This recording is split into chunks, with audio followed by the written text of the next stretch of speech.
It's 6:37 and ChildServe is expanding in central Iowa, offering care that is sorely needed right now.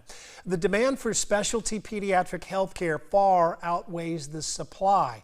ChildServe is the largest provider, but they are at capacity right now. But today they are breaking ground on an expansion to their facility up in Ames. That's where we find our Griffin Wright this morning. And Griffin, the question is, will this expansion be enough to meet the huge demand?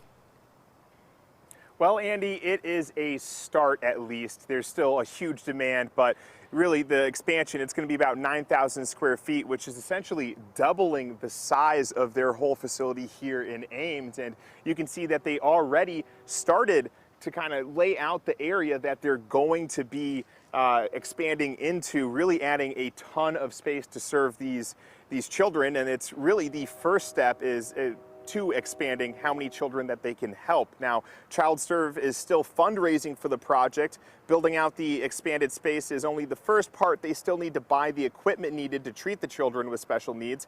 The Ames location currently treats around 900 children from Story County and 22 surrounding counties, but they've run out of space.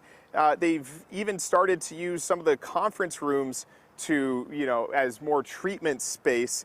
Luckily, there is a lot of support for the $9 million project, but they do still need a little bit more. But ChildServe hopes that their expansion will double the number of families and children that they can help.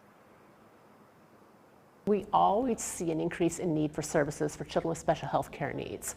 Our areas of pediatric rehabilitation, we're seeing an increased need and wait lists. Our autism services are seeing a huge increase in need.